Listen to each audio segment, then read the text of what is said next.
As someone who's worked with brands on influencer campaigns and different creator campaigns, I want to share with you in today's video what brands don't want you to know. Now, I know it may sound a little bit controversial, but I wanted to kind of lift the curtain back and share with you some perspectives, especially to all the creators listening, on maybe things that brands don't want you to know that can help you succeed as a creator. Before we dive in, if you're interested in all things influencer marketing and creator economy, make sure you hit subscribe to this channel so you can be kept up to date on videos we produce weekly. Now, I think the biggest thing that you need to know as a creator is oftentimes if you are trying to get paid by working with a brand, you may fall flat on the influence side. This is to say, you may go to a brand and say, hey, I have your audience, I want to do a sponsored post on my page. And brands may feel hesitation, especially brands that are just starting out or brands that have gotten burned in influencer marketing campaigns.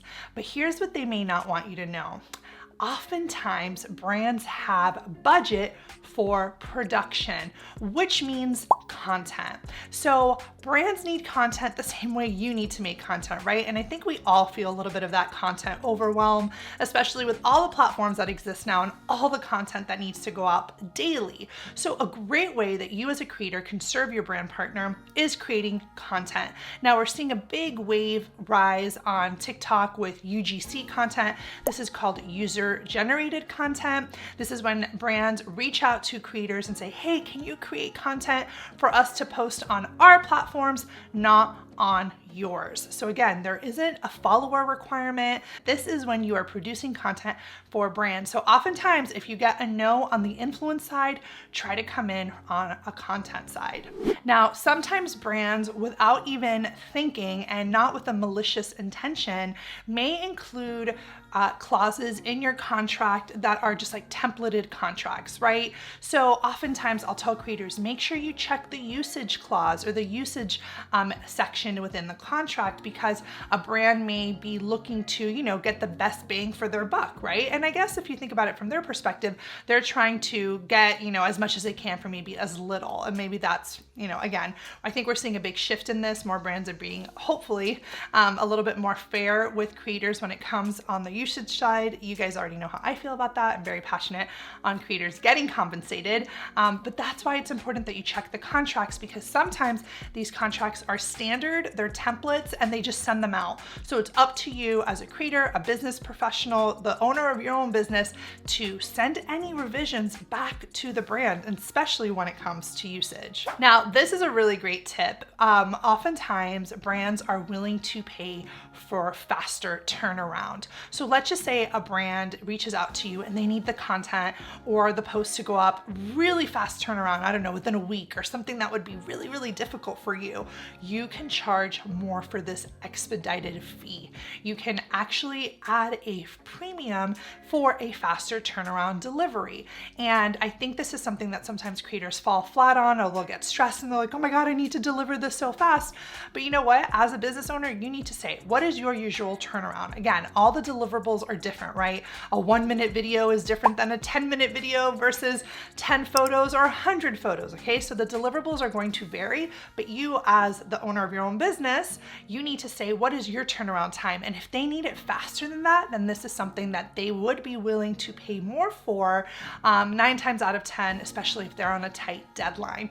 Now, if you're interested in working with brands, getting those paid brand deals, don't forget to sign up for our live training that we host monthly, all on how to land paid brand deals. The training is amazing. It's information I don't share anywhere else, and people love it. And best of all, it's free. So go ahead and click the link below to join us on our next live training. Now, another thing I don't know if brands are, putting out there, but they're willing to pay more if you have a very niche audience. So let me explain. If you're a type of creator that there isn't a lot of competition in the type of content that you make, like you stand out, because you're so niche and they're looking to access that niche, you could be able to charge more for that, right? Now, think about it. Let's just say you are a creator in the lingerie space or a creator in some sort of niche community, Are there lots of competitors in your space, or are you kind of like one of the few people really doing this strongly and professionally, right? So especially important to think about, guys, if you're super niche and hyper niche,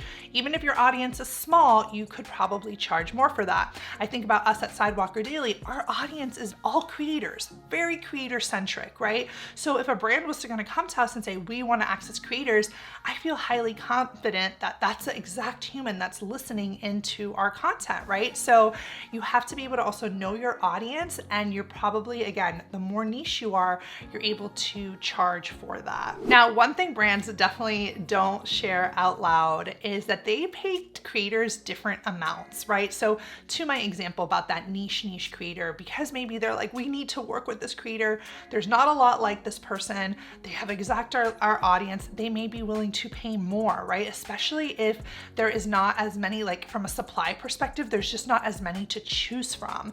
And when brands pay creators different amounts, obviously there's a lot of variables that go into it. But when you think about it, guys, it's kind of like a salary, right? When you are entering a job, you may not know what your coworker is getting paid. There is definitely like a lack of transparency, I think, in pricing in general and rates in general and in our industry.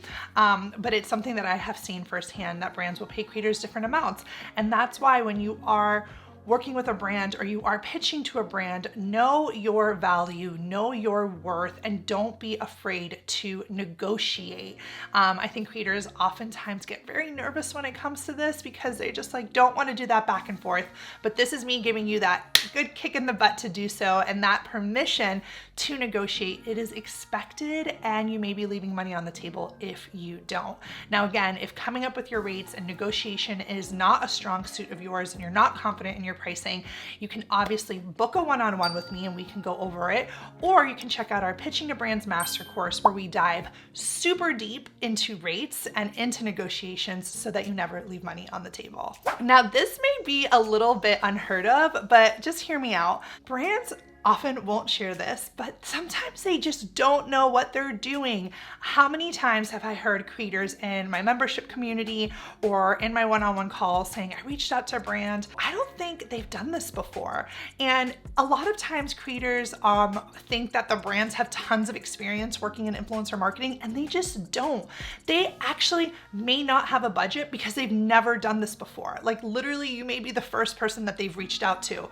So just so that you guys know, it's not always like brands, when they say they don't have a budget, you know, they're trying to be sneaky or actually have one but not tell you. Of course, that could be the scenario, but it could also be that they just don't know. Like they're like, we don't know, how much does this go for? Like we've never done this before. So if you find yourself in that position, ask the brands, how have you worked with creators in the past? Or what are some typical campaigns look like for you, so that you can gauge that information and then help them understand the process, take control as a creator, and really be able to provide them like that good value, but also like service and hand-holding them through the project. Now, brands are not afraid to negotiate. I know we talked about negotiation very briefly, but especially if you're on the PR side and you are, you know, the public relations, you're on the influencer marketing agency or PR agency, and you're the middleman, you're the gatekeeper between the brand and the creator, you're definitely not afraid to negotiate. It's actually a standard practice. Now, again, not for everyone, but this is again a generalization, but negotiations, I think, is just becoming more and more common. And those people, those brand side people, those PR people, the people in the middle, they're gonna negotiate. So expect it, and don't be afraid of it. Flex that muscle, learn to flex that negotiation muscle. And if you can anticipate it, you can be more prepared. Now, we briefly spoke about how brands may not know what they're doing when they're starting off and working with you. But another thing is, there may be more where that came from. A lot of times brands, especially some of the clients I have worked with, they are like, they want to test it out. They want to test, they want to put a little bit of money and see the results, right? See how many clicks or traffic or sales or whatever their goals were. And then once they're able to test it, they'll throw more gas on the fire, which is to say more budget to the influencer, right? So oftentimes if you just get like a one post or something that you work with a client on a small batch of photos or something small, hopefully if the job is done well, you can go back to that client and pitch them again again, for bigger business. So there is more where that came from. All right, guys, I hope you enjoyed today's video on what brands don't want you to know. Hopefully you found it helpful. Let me know in the comments if you did. If you like this video, guys, make sure you fuel my fire and hit that like button. Let me know that you want more videos like this. If it's interesting to you, it helps me also gauge how I am serving you guys at the Sidewalker Daily community. So go ahead and click that like button, and I will see you guys in the next video.